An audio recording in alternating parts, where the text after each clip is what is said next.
ইত্তাখাযাত বাইতা, মাকড়সা একটি যেমন ঘর নির্মাণ করে, মাকড়সার ঘরের যেমন কোনো স্থায়িত্ব নাই, আল্লাহ পাক রব্বুল আলামিন বলেন আল্লাহকে বাদ দিয়ে যারা দুনিয়ার মধ্যে অন্যদেরকে ডাকাডাকি করে, কিয়ামতের ময়দানে তারা মানুষকে কোনো সাহায্য করতে পারবে না। বলেন সুবহানাল্লাহ। আল্লাহ রাব্বুল আলামিন বলেন, পৃথিবীর মানুষ তোমরা জেনে রাখো, মাকড়সার ঘরের যেমন কোনো স্থায়িত্ব নাই, সামান্য একটু যদি বৃষ্টি আসে এটা ভেঙে চুরমার হয়ে যায়, একটা যদি পিঁপড়া এটার উপর দিয়ে হেঁটে যায় তবুও ভেঙে যায়। কাল কিয়ামতের ময়দানে মানুষ যখন কঠিন মুসিবতের মধ্যে পড়ে যাবে, তখন আল্লাহ ছাড়া কেউ সাহায্যকারী থাকবে না।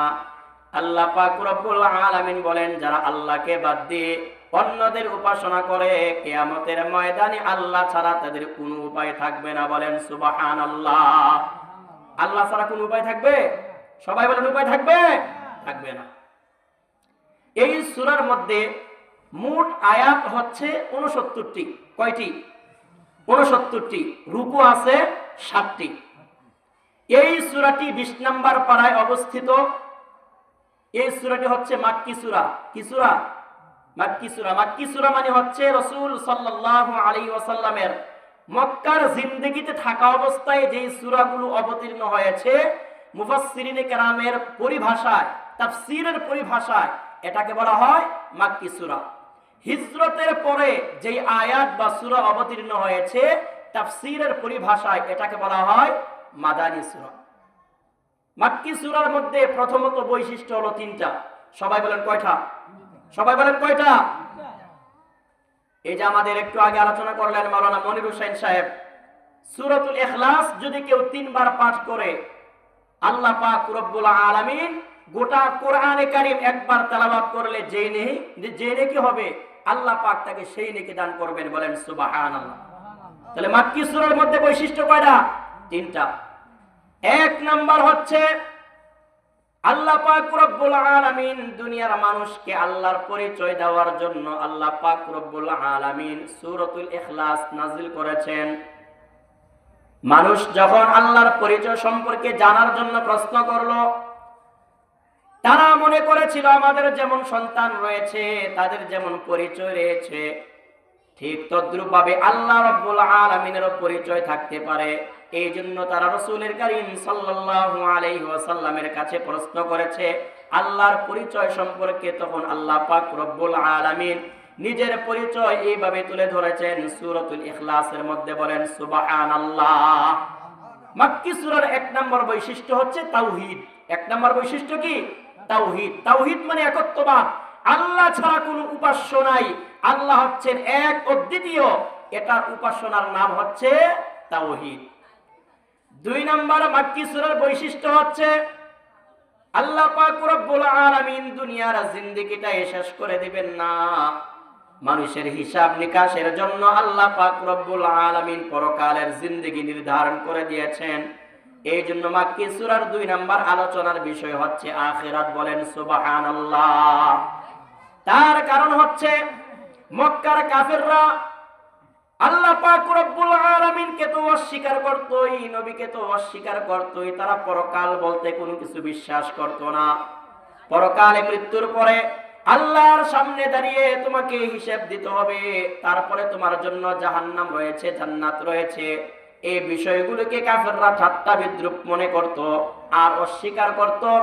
এই জন্য আল্লাহ পাক রব্বুল আলামিন তাদেরকে সতর্ক করার জন্য মাক্কি সূরার 2 নম্বর বৈশিষ্ট্যের মধ্যে রেখেছেন আখিরাতের আলোচনা। বলেন সুবহানাল্লাহ। মুফাসসিরিনে কেরাম গবেষণা করে বের করেছেন আল্লাহ পাক রব্বুল আলামিন পরকাল কেন্দ্রিক কোরআনে কারীমের মধ্যে যে তো বিস্তারিত আলোচনা করেছেন, এই আলোচনাগুলো যদি একত্রিত করা যায়, গোটা কোরআনে কারীমের 3 ভাগের 1 ভাগ হয়ে যাবে। বলেন সুবহানাল্লাহ। গোটা কোরআনে কারীমের 3 ভাগের 1 ভাগ হয়ে যাবে শুধুমাত্র যে আলোচনাগুলো করেছেন পরকাল কেন্দ্রিক। কারণ হচ্ছে মানুষের মধ্যে যদি নৈতিকতা বোধ সৃষ্টি না হয়, আল্লাহর ভয় সৃষ্টি না হয়, পরকালে জবাব দিতে হবে, এই ফিলিংস যদি তার মধ্যে জাগ্রত না হয়, তাহলে ওই ব্যক্তিকে অন্যায় কাজ থেকে বিরত রাখা যাবে না। এই জন্য আল্লাহ রাব্বুল আলামিন পরকাল কেন্দ্রিক আলোচনা করে দিয়েছেন, যাতে করে মানুষ পরকালের বিষয়ে সতর্ক হতে পারে। আল্লাহর সামনে দাঁড়িয়ে হিসাব দিতে হবে। এই অনুভূতি যখন মানুষের চলে আসবে, তখন মানুষের অপরাধ কমে যাবে, গুনাহ কমে যাবে। এই জন্য আল্লাহ পাক রব্বুল আলামিন মাক্কি সূরার 2 নম্বর বৈশিষ্ট্য রেখেছেন আখিরাত। 3 নম্বর বৈশিষ্ট্য হচ্ছে আল্লাহ পাক রব্বুল আলামিন যুগে যুগে মানুষকে হেদায়েত করার জন্য, মানুষকে সঠিক দিক নির্দেশনা দেওয়ার জন্য আল্লাহ পাক রব্বুল আলামিন অসংখ্য নবী এবং রাসূল পাঠিয়েছেন। তাদের পরিচয় দেওয়ার জন্য মাক্কি সূরার 3 নম্বর বৈশিষ্ট্য হচ্ছে রিসালাত। বলেন সুবহানাল্লাহ। মাক্কি সূরার 3 নম্বর বৈশিষ্ট্য হচ্ছে রিসালাত। তাহলে সূরাতুল আনকাবুত এটি হচ্ছে মাক্কি সূরা। আল্লাহ রাব্বুল আলামিন সূরাতুল আনকাবুতের প্রথমেই আল্লাহ পাক উল্লেখ করেছেন আলিফ লাম মিম।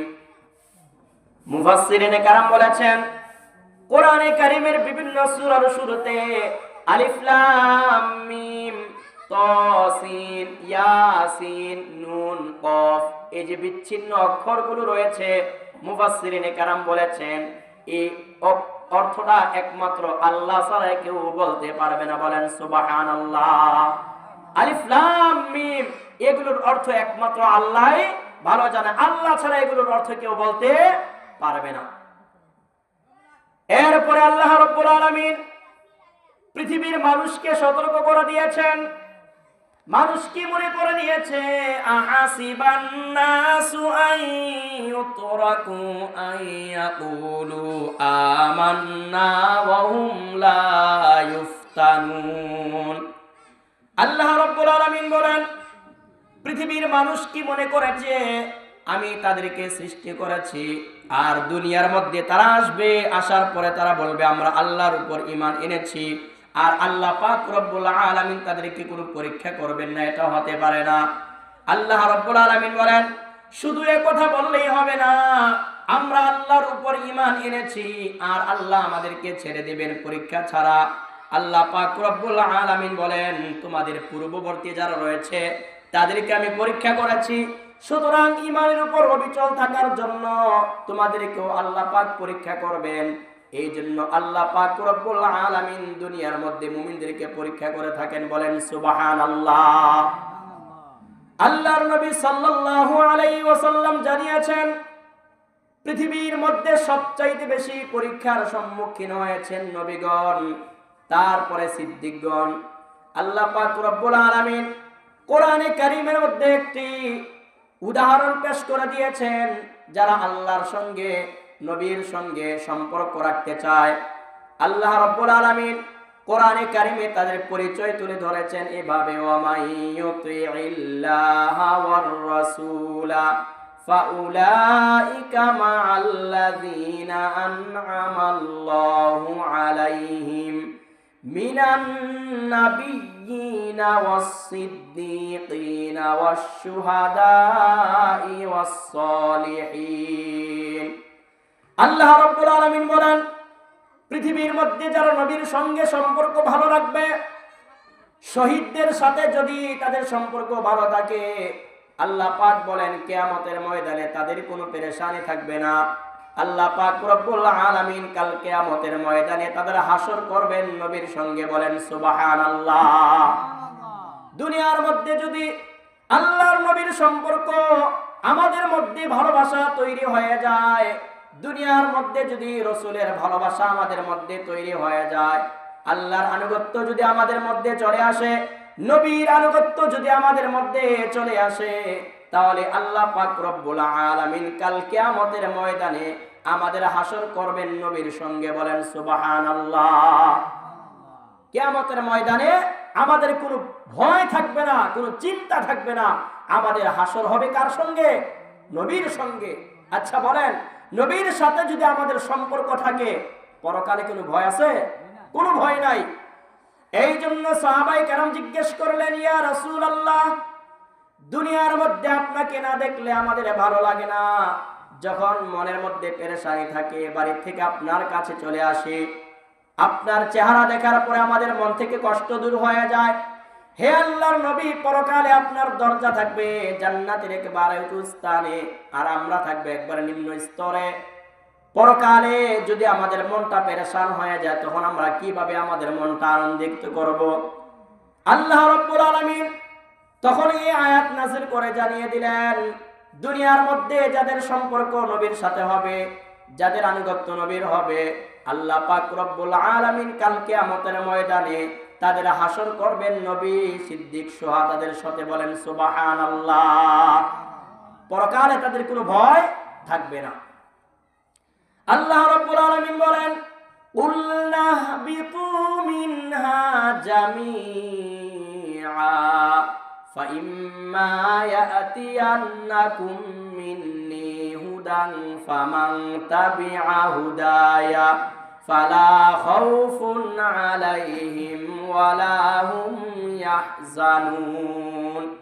আল্লাহ রাব্বুল আলামিন বলেন, আমার পক্ষ থেকে যে হেদায়েত এসেছে, কোরআনে কারিমে যে হেদায়েত এসেছে, এই হেদায়েত যারা গ্রহণ করবে, দুনিয়া আখিরাতে ফালা খাউফুন আলাইহিম, তাদের কোনো ভয় থাকবে না, ওয়ালা হুম ইয়াহজানুন, তাদের কোনো চিন্তাও থাকবে না। বলেন সুবহানাল্লাহ।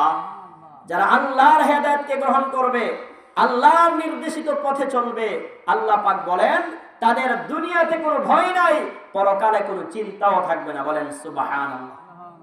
তাহলে পরকালেই তো আমাদের সবচেয়ে বড় চিন্তার বিষয়। হিসাবের পরে মানুষের ঠিকানা কোথায় হবে, তার ঠিকানা কি জান্নাত হবে নাকি জাহান্নাম হবে, এই চিন্তায় মানুষ বিভোর হয়ে থাকবে। হাসরের ময়দানে শুধুমাত্র বিচারের দিনটাই হবে 50,000 বছরের সমান। শুধুমাত্র হিসাবের দিনটাই হবে 50,000 বছরের সমান। আল্লাহ রাব্বুল আলামিন বলেন, 50,000 সানাতিন মিম্মা তাউদ্দুন। তোমাদের গণনা অনুযায়ী শুধুমাত্র কিয়ামতের যে বিচারের দিনটা হবে, ওই একটা দিনে হবে 50,000 বছরের সমান। বলেন সুবহানাল্লাহ। সেই 50,000 বছরের সমান বিচারের মাঠে আমাদেরকে দাঁড়িয়ে থাকতে হবে। আর সেখানে যে এসি রুমে বসে থাকবে বিষয়টা কি না, এরকম না। মাটিটা হয়ে যাবে একবারে তামার মতো শক্ত। এরপরে সূর্যটা চলে আসবে মাথার একেবারে কাছাকাছি। সূর্যের তাপের কারণে মানুষের মাথার ছিদ্রগুলো নাকের ভিতর দিয়ে বেয়ে বেয়ে পড়তে থাকবে। আল্লাহ রাব্বুল আলামিন সেই কঠিন মুসিবতের সময় আল্লাহ পাক রব্বুল আলামিন 7 শ্রেণীর মানুষকে তখন আরশে আজিমের ছায়া আশ্রয় দান করবেন। হযরত আবু হুরায়রা রাদিয়াল্লাহু তাআলা আনহু থেকে বর্ণিত হাদিস, রাসূল কারীম সাল্লাল্লাহু আলাইহি ওয়াসাল্লাম বলেছেন, সাবআতুন ইউযিল্লুহুমুল্লাহু ফি যিল্লিহি ইয়াওমা লা যিল্লা ইল্লা যিল্লু। কাল কিয়ামতের ময়দানে আল্লাহ রাব্বুল আলামিনের ছায়া ছাড়া আর কোনো ছায়া থাকবে না। সেই কিয়ামতের ময়দানে আল্লাহ পাক রব্বুল আলামিন 7 প্রকার মানুষকে নিজের আরশে আজিমের ছায়ায় আশ্রয় দান করবেন। বলেন সুবহানাল্লাহ। যেই কঠিন মুসিবতের সময় মাটিটা হয়ে যাবে একবারে তামার মতো শক্ত, সূর্যের তাপের কারণে মাথার মগজগুলো নাকের ছিদ্র দিয়ে বেয়ে বেয়ে পড়তে থাকবে, সে কঠিন সময়ে আল্লাহ পাক রব্বুল আলামিন 7 প্রকার মানুষদেরকে নিজের আরশে আজিমের ছায়ায় আশ্রয় দিবেন। বলেন সুবহানাল্লাহ। এই 7 শ্রেণীর মানুষ আমরা হওয়ার দরকার, ঠিক কিনা বলেন? 1 নম্বর হচ্ছে আল্লাহর নবী সাল্লাল্লাহু আলাইহি ওয়াসাল্লাম জানিয়েছেন, আল ইমামুল আদিল, ন্যায়পরায়ণ বাদশা, ন্যায়পরায়ণ শাসক, ন্যায়পরায়ণ মাতব্বর বিচারক, যারা সঠিক বিচার করবে, ফয়সালা করবে, কাল কিয়ামতের ময়দানে আরশে আজিমের ছায়ায় আশ্রয় দান করবেন আল্লাহ পাক। 2 নাম্বার হচ্ছে ওয়াশাবুন নাশা ফি ইবাদাতিল্লাহি তাআলা, ওই সমস্ত যুবক যারা যৌবনকালে আল্লাহ পাক রব্বুল আলামিনের ইবাদতে কাটিয়েছে, আল্লাহ পাক কাল কিয়ামতের ময়দানে আরশে আজিমের ছায়ায় আশ্রয় দান করবেন। বলেন সুবহানাল্লাহ। এই জন্য আমাদেরকে আল্লাহর ইবাদত বেশি বেশি করতে হবে। 3 নাম্বার হচ্ছে ওয়ারাজুলুন কলবুহু মুআল্লাকুম ফিল মাসাজিদ, ওই ব্যক্তি যার অন্তরটা সবসময় মসজিদের সাথে লেগে থাকে। অন্তরটা মসজিদের সাথে লেগে থাকে মানে হচ্ছে যোহরের নামাজ আদায় করার পরে মনের মধ্যে চিন্তা থাকে আসরের নামাজ জামাতে পড়তে হবে, আসর নামাজ পড়ার পরে মনের মধ্যে চিন্তা থাকে আমাকে মাগরিব নামাজ জামাতে পড়তে হবে। এইভাবে করে সব সময় 5 ওয়াক্ত নামাজের চিন্তা মাথার মধ্যে থাকে, আর চিন্তা করে আমাকে মসজিদে গিয়ে নামাজ আদায় করতে হবে। আল্লাহ পাক রব্বুল আলামিন এই সমস্ত লোকদেরকে কাল কিয়ামতের ময়দানে আরশে আজিমের ছায়ায় আশ্রয় দিবেন, বলেন সুবহানাল্লাহ। এরপরে আল্লাহ রব্বুল আলামিন বলছেন وَلَقَدْ فَتَنَّا الَّذِينَ مِنْ قَبْلِهِمْ فَلَيَعْلَمَنَّ اللَّهُ الَّذِينَ صَدَقُوا وَلَيَعْلَمَنَّ الْكَاذِبِينَ। আল্লাহ রাব্বুল আলামিন পৃথিবীর মানুষদেরকে সৃষ্টি করার পরে যুগের পরে যুগ আল্লাহ পাক বহু সম্প্রদায়কে ধ্বংস করে দিয়েছিলেন। এরপরে যারা আল্লাহর আনুগত্য করেছে, আল্লাহর নির্দেশ মোতাবেক নিজের জীবন পরিচালনা করেছে, আল্লাহ পাক রব্বুল আলামিন তাদেরকে পুরস্কৃত করেছেন।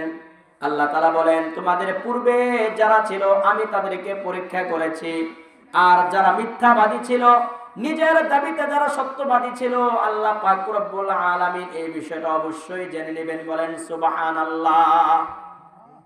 মনে মনে আমরা সবাই তো বলে আমরা ইমানদার মুসলমান, কিন্তু কাজে করবে আমাদের মুসলমানিত্ব কয়জনের আছে? এই জন্য আল্লাহ পাক রব্বুল আলামিন বলেন বিপদ আপদ দিয়ে আমি তোমাদেরকে পরীক্ষা করি, ওই পরীক্ষার সময় বোঝা যায় তুমি কেমন ইমানদার, ঠিক কিনা বলেন? এই জন্য আল্লাহ পাক রব্বুল আলামিন আমাদেরকে পরীক্ষা করার জন্য দুনিয়ার মধ্যে অসংখ্য বিপদ আপদ দিয়ে আমাদেরকে ঢেকে রেখেছেন। আল্লাহ রাব্বুল আলামিন বলেন ওয়ালা নাবিলুওয়ান্নাকুম বিশাইইম মিনাল খাউফি ওয়াল জু'i ওয়া নাকসিম মিনাল আমওয়ালি ওয়াল আনফুসি ওয়াস সামারাত। আল্লাহ রাব্বুল আলামিন বলেন মানুষ পৃথিবীর মধ্যে যাদেরকে আমি পাঠিয়েছি তাদেরকে আমি কখনো বিপদ আপদ দিয়ে পরীক্ষা করব, কখনো ভয় দিয়ে পরীক্ষা করব, কখনো খাবারের মধ্যে ভেজাল দিয়ে পরীক্ষা করব, কখনো সম্পদের মধ্যে লোকসান দিয়ে পরীক্ষা করব। এই পরীক্ষার মধ্যে যারা ধৈর্য ধারণ করতে পারবে আল্লাহ পাক রব্বুল আলামিন বলেন ওয়াবাশশিরিস সাবিরিন। এই সমস্ত ধৈর্যশীল যারা রয়েছে তাদেরকে আল্লাহ পাক রব্বুল আলামিন পরীক্ষার জন্য পুরস্কার দান করবেন, বলেন সুবহানাল্লাহ। আচ্ছা বলেন দুনিয়ার মধ্যে পরীক্ষা ছাড়া কি কাউকে বলে যে তুমি 1 নম্বর হয়ে গেছো? এরকম বলে না। এই জন্য পৃথিবীর মধ্যে আল্লাহ পাক রব্বুল আলামিন অসংখ্য মানুষ পাঠিয়েছেন, তাদের মধ্যে কে ঈমানদার, কে নেক কাজ করেছে এটা জানার জন্যই আল্লাহ কি করেন, আমাদেরকে পরীক্ষা করেন। পরীক্ষা ছাড়া রেজাল্ট পাওয়া যায় না। আর তখন পরীক্ষা যদি করে অনেক সময় আমাদের বিপদ আপদ আসার পরে আল্লাহকে পর্যন্ত অনেকে গালিগালাজ করে না, এরকম করে। অথচ আল্লাহ তাআলা বলছেন আমি তো তোমাকে পরীক্ষা করেছি তোমার ধৈর্যটা দেখার জন্য, তুমি কি পরিমাণ ধৈর্য ধারণ করতে পারো। যদি বিপদে ধৈর্য ধারণ করতে পারো তাহলে আল্লাহ পাক রব্বুল আলামিন তোমার এই ধৈর্যের বিনিময়ে জান্নাত দান করবেন, বলেন সুবহানাল্লাহ। এরপরে আল্লাহ রাব্বুল আলামিন বলেন আম হাসিবাল্লাযীনা ইয়া'মালুনাস সাইয়্যাতি আন ইয়াসবিকুনা সাআ মা ইয়াহকুমুন। তারা যে আল্লাহর ব্যাপারে সিদ্ধান্ত নিয়েছে এটা অত্যন্ত মন্দ সিদ্ধান্ত। নিজেরা অপকর্ম করে, অন্যায়ের কাজ করে, আর তারা মনে করে আমরাই ভালো কাজ করি, বলেন নাউযুবিল্লাহ। আল্লাহ পাক বলেন সাআ মা ইয়াহকুমুন, তাদের সিদ্ধান্ত বড়ই নিতান্তই খারাপ। ও করে অন্যায় কাজ কিন্তু মনে করে ভালো কাজ। আল্লাহ পাক বলছেন তোমার এই চিন্তা চেতনা তোমাকে জাহান্নামে নিয়ে যাবে। মানুষ যদি বুঝতে পারে যে সে গুনাহের কাজ করেছে তখন সে অনুতপ্ত হয়ে তওবা করে, আর যদি সে বুঝতে না পারে এটা অন্যায় কাজ, সে তওবা করবে কি করে? এই জন্য আল্লাহ পাক বলছেন, কেউ যদি মন্দ কাজ করার পরও চিন্তা করে আমি ভালো কাজ করতেছি, তাহলে আল্লাহ পাক বলছেন সা আমা ইয়াহকুমুন, এই সিদ্ধান্ত বড়ই খারাপ। বলেন নাউযুবিল্লাহ। এরপরে আল্লাহ রাব্বুল আলামিন কোরআনে কারীমের আল্লাহ পাক রব্বুল আলামিন বলেন, মান কানা ইয়ারজু লিকা আল্লাহি ফা ইন্না আজালাল্লাহি লাআত। যাদের মধ্যে চিন্তা রয়েছে, আল্লাহর ভয় যাদের অন্তরে রয়েছে, যারা বিশ্বাস করে কাল কিয়ামতের ময়দানে আল্লাহর সঙ্গে আমাদের দেখা করতে হবে, সাক্ষাৎ করতে হবে, আল্লাহর সামনে দাঁড়িয়ে আমাদেরকে হিসাব দিতে হবে, এই চিন্তা চেতনা যাদের মধ্যে রয়েছে, আল্লাহ পাক রব্বুল আলামিন বলেন তাদের এই সময়টা অবশ্যই এক সময় আসবে। বলেন সুবহানাল্লাহ। আমরা যে আল্লাহর ইবাদত করি, নামাজ কালাম পড়ি, আল্লাহকে দেখছি? কথা বলে দেখছি? দেখি নাই, কিন্তু দেখার একটা আশা আছে না? আশা আছে। এই জন্য আল্লাহ তাআলা বলছেন মান কানা ইয়ারজু লিকা আল্লাহ, যে ব্যক্তি আল্লাহর সাক্ষাৎ পেতে চায়, আল্লাহর সঙ্গে দেখা করবে, এই চিন্তা যার মধ্যে আছে, ফা ইন্না আজালাল্লাহি লাআত, অবশ্যই তার এই সন্ধিক্ষণ সময় আসবে। বলেন সুবহানাল্লাহ। ওয়া হুয়াস সামিউল আলিম, আল্লাহ সব কিছু শুনেন এবং সব কিছু জানেন। আমি কি জন্য ইবাদত করি, আমি কাকে দেখানোর জন্য নামাজ কালাম পড়ি, এটা কে জানে? আল্লাহ পাক ভালো জানেন। অনেকে বিপদে পড়িয়া মানুষকে দেখানোর জন্য নামাজ পড়ে না? পড়ে। এটাও আল্লাহ পাক জানে তুমি কাকে দেখানোর জন্য নামাজ আদায় করতেছো। আল্লাহ তাআলা বলছেন ওয়া হুয়াস সামিউল আলিম, তিনি সব কিছু শুনেন এবং সব কিছু দেখেন। এরপরে আল্লাহ রাব্বুল আলামিন বলছেন, পৃথিবীর মধ্যে মানুষ যদি আল্লাহকে পাওয়ার জন্য চেষ্টা সাধনা করে, আল্লাহর পরকালে জান্নাতের জন্য চেষ্টা সাধনা করে, ওয়ামান জাহাদা ফাইন্নামা ইউজাহিদু লিনাফসি, আল্লাহ পাক রব্বুল আলামিন বলেন কেউ যদি নিজের জন্য চেষ্টা সাধনা করে, পরকালে সুখে থাকার জন্য চেষ্টা করে, আল্লাহ পাক রব্বুল আলামিন বলেন সে কল্যাণের জন্যই চেষ্টা করেছে। বলেন সুবহানাল্লাহ। নামাজ পড়লে আমরা জাহান্নাম থেকে বাঁচতে পারবো, আল্লাহর জান্নাত পাবো। লাভ না লস? লাভ আছে। লাভটা কার? আমাদের লাভ।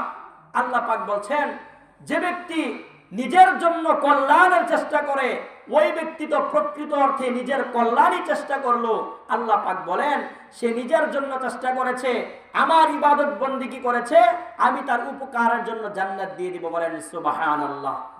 সে জান্নাতটা কেমন?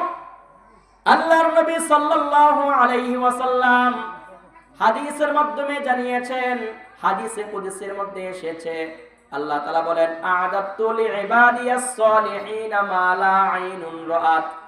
আল্লাহ রাব্বুল আলামিন বলেন আমি আমার নেককার বান্দা বান্দীদের জন্য এমন এক জান্নাত প্রস্তুত করে রেখে দিয়েছি যে জান্নাতের দৃশ্য দুনিয়ার কোনো চোখ দেখতে পারে নাই। বলেন সুবহানাল্লাহ।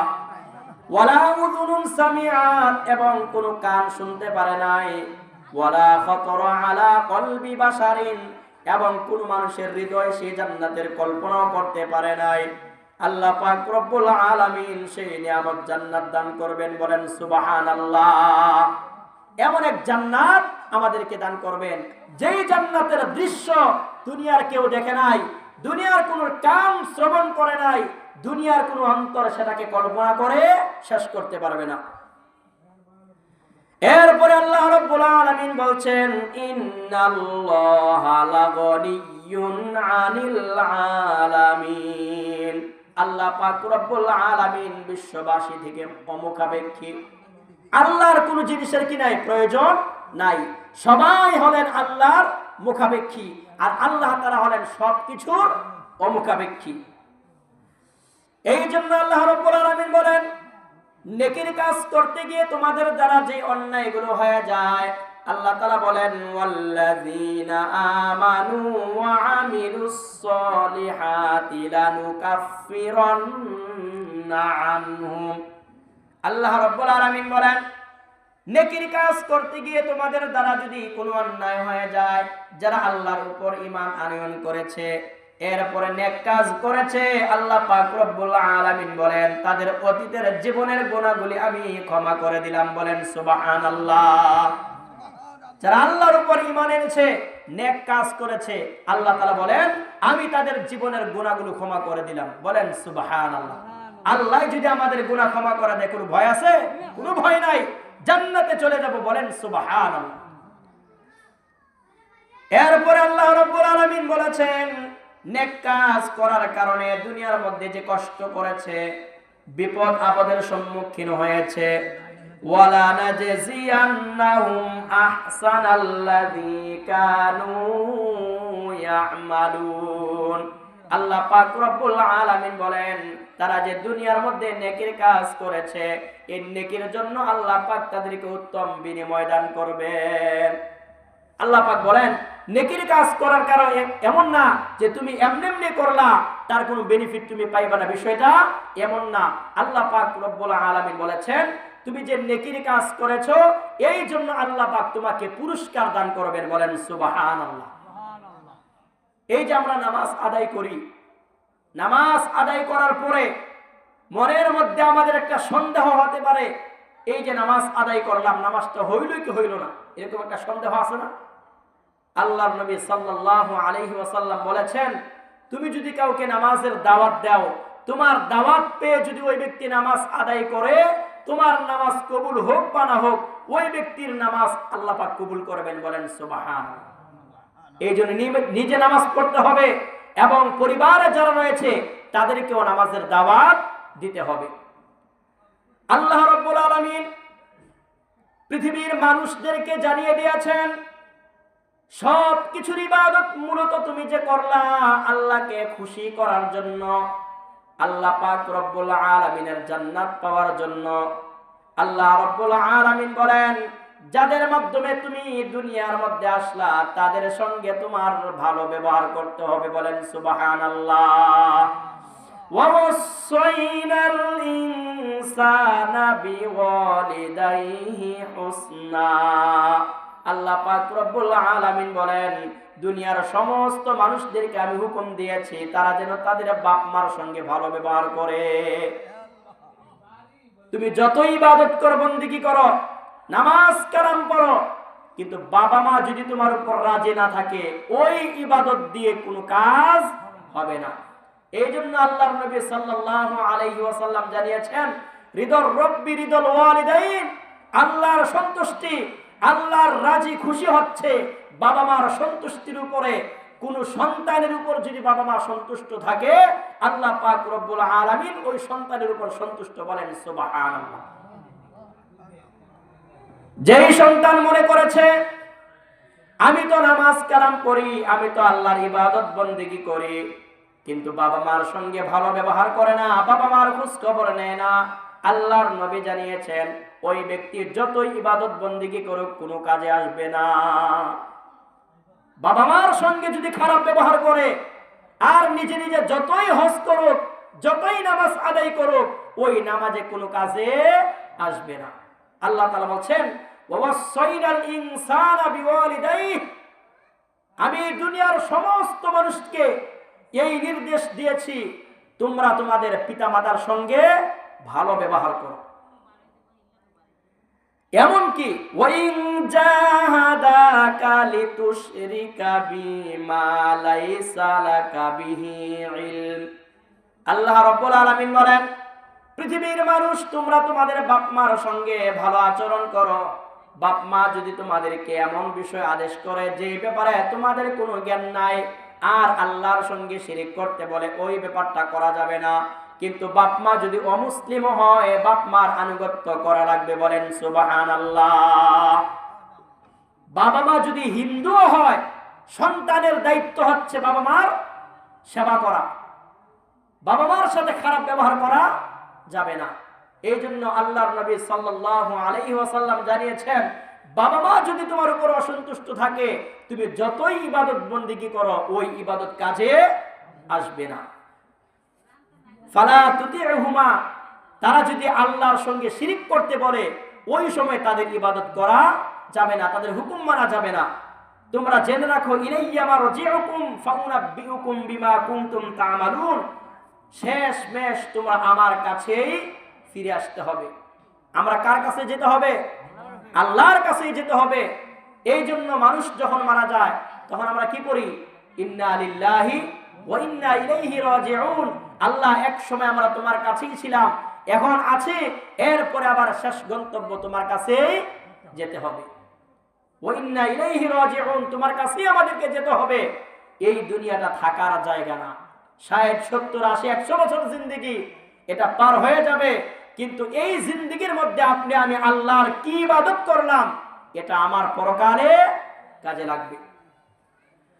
এরপরে আল্লাহ রাব্বুল আলামিন বলেন, নেকির কাজ যদি কেউ করে, এই নেকির কাজের বিনিময়ে আল্লাহ পাক রব্বুল আলামিন ওয়াল্লাযীনা আমানু ওয়া আমিলুস সলিহাতি লানুদখিলান্নাহুম ফিস সলিহিন। আল্লাহ রাব্বুল আলামিন বলেন, যারা দুনিয়ার মধ্যে আল্লাহর উপর ঈমান এনেছে এবং সৎ আমল করেছে, আল্লাহ পাক রব্বুল আলামিন বলেন আমি তাদেরকে নেককারদের অন্তর্ভুক্ত বানিয়ে দেব। বলেন সুবহানাল্লাহ। যারা আল্লাহর উপর ঈমান এনেছে, নেক কাজ করেছে, আল্লাহ পাক বলেন আমি তাদের নামটা ওলি আল্লাহদের দপ্তরে লিখে দেব। বলেন সুবহানাল্লাহ। এই জন্য আল্লাহর উপর ঈমানটা পরিশুদ্ধ করতে হবে, নেকির কাজ করতে হবে, তাহলে আল্লাহ পাক রব্বুল আলামিন আমাদেরকে নেককারদের অন্তর্ভুক্ত করবেন। কাল কিয়ামতের ময়দানে আল্লাহ রাব্বুল আলামিন যারা আল্লাহকে ভয় করে জীবন যাপন করেছে, নেক কাজ করেছে, আল্লাহ পাক রব্বুল আলামিন সেই সমস্ত লোকদেরকে ডেকে বলবেন, ইয়া আইয়াতুহান নাফসুল মুতমাইন্না। যারা দুনিয়ার মধ্যে আল্লাহর ভয় নিয়ে চলাফেরা করেছে, আল্লাহর ইবাদত বন্দেগী করেছে, আল্লাহ পাক রব্বুল আলামিন সেই সকল লোকদেরকে ডেকে বলবেন, ইরজিই ইলা রাব্বিকি রাদিয়াতাম মারদিয়া। তোমরা সন্তুষ্ট চিত্তে রাজি খুশি হয়ে আল্লাহর দিকে ফিরে আসো। আল্লাহ পাক তোমাদের উপরে খুশি, তোমরাও আল্লাহর উপরে রাজি হয়ে যাও। বলেন সুবহানাল্লাহ।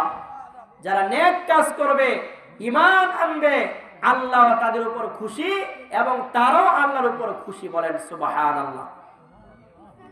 এরপরে মানুষের মধ্যে সবাই কি ভালো মানুষ? কথা বলেন। কিছু মানুষ আছে এমন, মুখে বলে এক কথা আর কাজে আরেকটা করে। আছে না এরকম? সারা রাত ওয়াজ শুনছে, নামাজ পড়ে না। আছে না এরকম? আছে।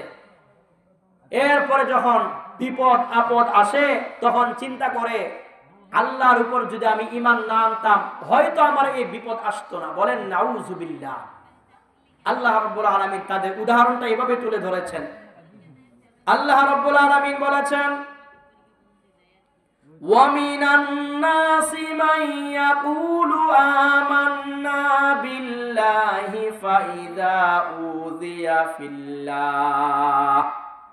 আল্লাহ রাব্বুল আলামিন বলেন, মানুষের মধ্যে এমন কিছু মানুষ রয়েছে যারা বলে আল্লাহর উপর ঈমান এনেছি। কার উপর? আল্লাহর উপর ঈমান আনছে, এটা বলে। ফাইযা উযিয়া ফিল্লাহ জাআলা ফিতনাতান নাসি কাযাবিল্লাহ। যখন তাদের উপরে কোনো বিপদ আসে তখন এই বিপদকে মনে করে এটা আল্লাহর শাস্তি। বলেন নাউযুবিল্লাহ। অথচ আল্লাহ পাক রব্বুল আলামিন যাচাই করার জন্য, পরীক্ষা করার জন্য আমাদেরকে বিপদ দিয়ে থাকেন, অথচ তারা এটাকে নিজেদের জন্য বিপদ মনে করে আর বলে এটা আল্লাহর শাস্তি। বলেন নাউযুবিল্লাহ। এরপরে আল্লাহ রাব্বুল আলামিন বলেন, যেই সমস্ত মানুষেরা মুখে বলেছে আমরা ঈমান এনেছি, আর যখন কোন বিপদ আপদ আসে তখন আস্তে করে কেটে পড়ে ঈমানদারদের থেকে, আল্লাহ তাআলা বলেন যারা এই কথা বলে আমরা ঈমান এনেছি, এরপরে যখন বিপদ আসে তখন তারা দূরে সরে যায়, তারা হলো মুনাফিক। বলেন নাউযুবিল্লাহ। তারা কি? মুনাফিক। আর মুনাফিক হচ্ছে সবচাইতে খারাপ মানুষ, মানে মুখে এক কথা আর অন্তরে আরেক কথা। এই জন্য আল্লাহ রাব্বুল আলামিন কোরআনে কারীমের মধ্যে বলেছেন, ইন্নাল মুনাফিকিনা ফিদ দারকিল আসফালি মিনান নার। জাহান্নামের সর্বনিম্ন সর্বনিকৃষ্ট জায়গায় থাকবে মুনাফিকরা। সবচাইতে খারাপ জায়গায় থাকবে কারা? মুনাফিকরা, যাদের কথার কাজ মিল থাকে না। মদিনার মধ্যে একজন মুনাফিক সর্দার ছিল, আব্দুল্লাহ ইবনে উবাই ইবনে সলুল একজন মুনাফিক সর্দার ছিল। আব্দুল্লাহ ইবনে উবাই ইবনে সলুল যখন মারা যাচ্ছিল, লাম্মা হাজরত, যখন তার কাছে মৃত্যু এসে গেল, তখন তার ছেলে জাহা ইবনুহু আব্দুল্লাহ, তার ছেলে আব্দুল্লাহ রাসূল সাল্লাল্লাহু আলাইহি ওয়াসাল্লামের কাছে আসলো। এসে বলছেন, ইয়া রাসূলুল্লাহ, আমার বাবা মারা গিয়েছেন, আমার বাবার কাফনের জন্য আপনার গায়ের জামাটা দিয়ে দেন। আপনার গায়ের জামা দিয়ে আমার বাবাকে কাফন পরাবো। রাসূলের জামা দিয়ে তার বাপের কি করবে? কাফন পরাবে। আল্লাহর নবী সাল্লাল্লাহু আলাইহি ওয়াসাল্লাম জামাটা দিয়ে দিলেন। এরপরে বলছে, আপনি আমার পিতার জানাজার নামাজও পড়ায়েন। আল্লাহর নবী সাল্লাল্লাহু আলাইহি ওয়াসাল্লাম আব্দুল্লাহ ইবনে উবাই ইবনে সালুল জানাজা পড়ার জন্য রওনা হয়েছেন। ওমর রাদিয়াল্লাহু তাআলা আনহু আল্লাহর নবীর পিছন দিক থেকে জামা টেনে ধরলেন। আপনি কার জানাজা পড়তে যাচ্ছেন?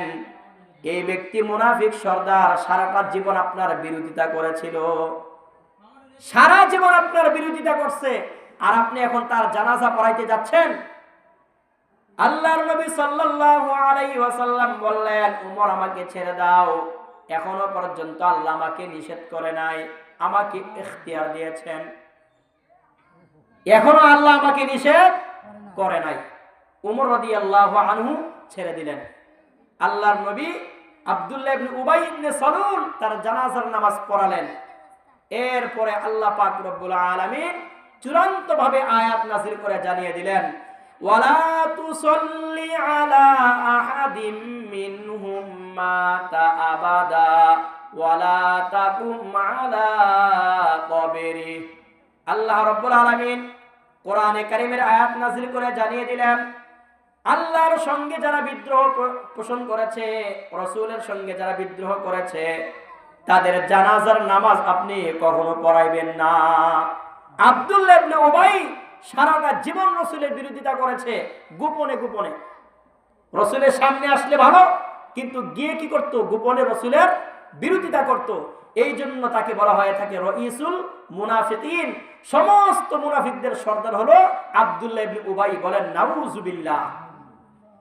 এরপরে আল্লাহ পাক রব্বুল আলামিন বলেছেন, হেদায়েত যদি কারো কপালে না থাকে, যতই চেষ্টা করুক, সে হেদায়েত পাবে না। রাসূল সাল্লাল্লাহু আলাইহি ওয়াসাল্লামের আপন চাচা আবু তালেব রাসূলকে কত যত্ন করেছে, রাসূলকে লালন পালন করেছে, রাসূলকে সাহায্য সহযোগিতা করেছে।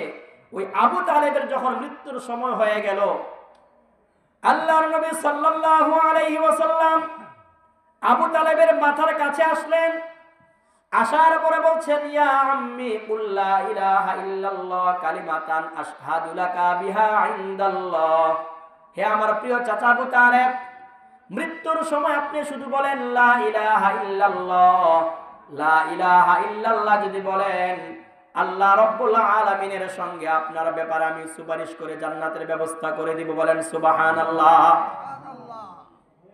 আপনি শুধু বলেন লা ইলাহা ইল্লাল্লাহ।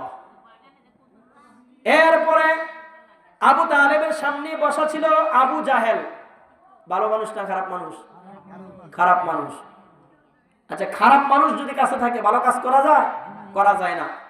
আবু তালেবের মনটা একটু নরম হইতেছিল রাসূলের কথা শুনে, যে ঈমান আনবে আনবে ভাব, কিন্তু আবু জাহেল এসে বলতেছে, আতার গবু আম মিল্লাতি আব্দুল মুত্তালিব। হে আবু তালেব, তুমি কি তোমার ভাতিজার কথা অনুযায়ী ঈমান আনবা? বলেন নাউজুবিল্লাহ। তখন আর আবু তালেব কি করতে পারে নাই? ঈমান আনতে পারে নাই।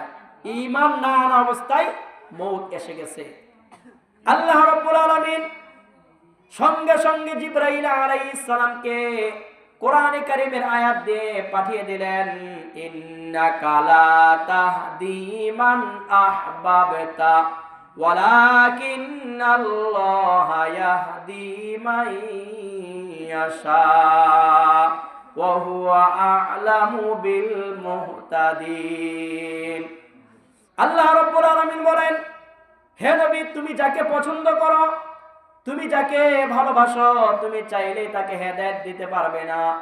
প্রকৃতপক্ষে আল্লাহ পাক রব্বুল আলামিন যাকে পছন্দ করেন তাকে হেদায়েত দিতে পারেন। বলেন সুবহানাল্লাহ। নবী সারাটা জীবন আবু তালেবের জন্য, ঈমানের জন্য চেষ্টা করেছে, কিন্তু কপালে হেদায়েত নাই। সেই হাবশা থেকে হযরত বেলাল রাদিয়াল্লাহু আনহু কারো মানুষ, কিন্তু আল্লাহর নবীর সংস্পর্শে এসে ঈমান এনে তিনি হয়ে গেলেন দামি মানুষ। বলেন সুবহানাল্লাহ। এইভাবে করে রাসূলের আরেকজন চাচা ছিল আবু লাহাব। আপনারা সকলেই জানেন সূরাতুল লাহাব আল্লাহ একটা সূরাই নাযিল করছে, অথচ একেবারেই আপন মানুষ, রাসূলের চাচা, কিন্তু ঈমান নাই। কি নাই? ঈমান নাই। আবু তালেবের মৃত্যুর পরে আল্লাহর নবী সাল্লাল্লাহু আলাইহি ওয়াসাল্লামের মনটা বেজার হয়ে গিয়েছিল। আরে যে চাচা সারাটা জীবন আমাকে সাহায্য করেছে, সাহায্য সহযোগিতা করেছে, ওই চাচা বেঈমান হয়ে মারা গিয়েছে। আল্লাহ রাব্বুল আলামিন সূরা তাওবার মধ্যে আয়াত নাযিল করে দিলেন, মা কানা লিন নাবিয়্যি ওয়াল্লাযীনা আমানু আইয়াস্তাগফিরু লিল মুশরিকিন। আল্লাহ রাব্বুল আলামিন বলেন, কোন মুমিনদের জন্য, ঈমানদার ব্যক্তির জন্য এবং নবীর জন্য উচিত হবে না আইয়াস্তাগফিরু লিল মুশরিকিন, মুশরিকদের জন্য ক্ষমা চাওয়া। বলেন সুবহানাল্লাহ। কোন মুমিন ব্যক্তির জন্য, নবীর জন্য এই কথা বলা জায়েজ নাই, এই কথা বলা উচিত নয়। মুশরিকদের জন্য ক্ষমা চাইবে। আল্লাহ পাক বলেন তাদের কোনো ক্ষমা নাই। যাদের ঈমান নাই তাদের কি নাই? কোনো ক্ষমা নাই। যদি ঈমান থাকে একবার না একবার আল্লাহ পাক তাকে কি করবেন? ক্ষমা করে দিবেন। আল্লাহর নবী সাল্লাল্লাহু আলাইহি ওয়াসাল্লাম জানিয়েছেন, সর্বশেষ যে ব্যক্তি জাহান্নাম থেকে জান্নাতে যাবে, আল্লাহ পাক রব্বুল আলামিন যুগের পর যুগ ওই ব্যক্তি জাহান্নামে জ্বলতে থাকবে। আল্লাহর কাছে আরজু করবে, আয় আল্লাহ, মেহেরবানি করে তুমি আমাকে জাহান্নাম থেকে একটু বাঁচায়া দাও, একটু জাহান্নাম থেকে আমাকে বের করে দাও। আল্লাহ পাক ফেরেশতাদেরকে বলবেন তাকে একটু জাহান্নাম থেকে বের করে দাও। এরপরে যুগের পর যুগ আবার কান্নাকাটি করতে থাকবে, আল্লাহ একটু জান্নাতের কাছাকাছি নিয়ে দাও, জান্নাতের দরজার সামনে আমাকে হাজির করে দাও। আল্লাহ পাক রব্বুল আলামিন ফেরেশতাদেরকে বলবেন, যাও তাকে জান্নাতের গেটের সামনে দাঁড় করায় দাও।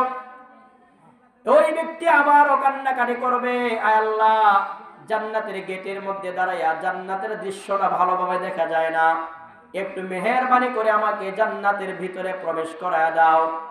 আল্লাহ পাক রব্বুল আলামিন ফেরেশতাদেরকে বলবেন, যাও তাকে জান্নাতের ভিতরে প্রবেশ করায় দাও।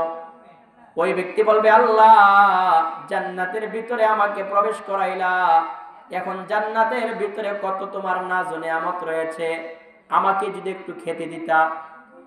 আল্লাহ রাব্বুল আলামিন বলবেন, বান্দা, তোমার এই জান্নাত পছন্দ হয়েছে নাকি?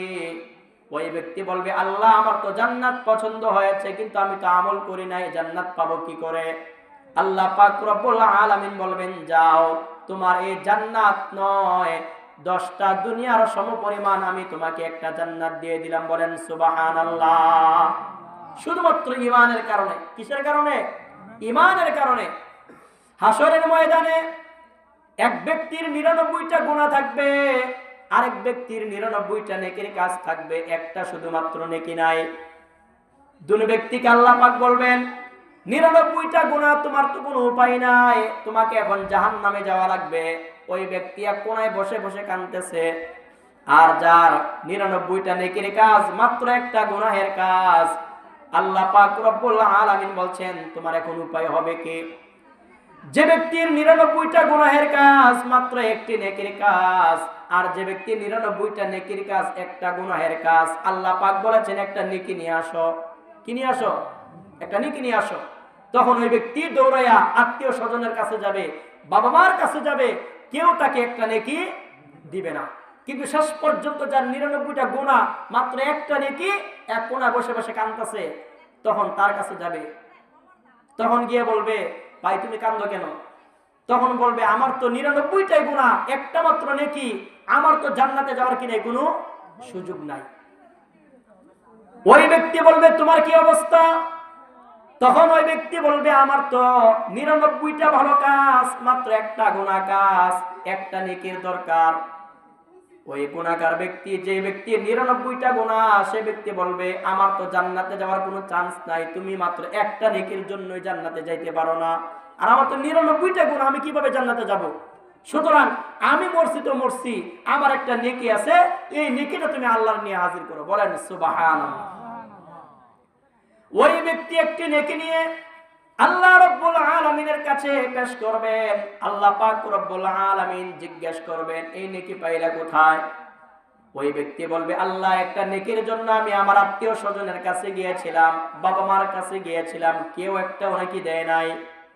শেষ পর্যন্ত একজন ব্যক্তি যার 99টা গুনাহের দপ্তর, একটা মাত্র নেকি তার কাছে গিয়েছিলাম।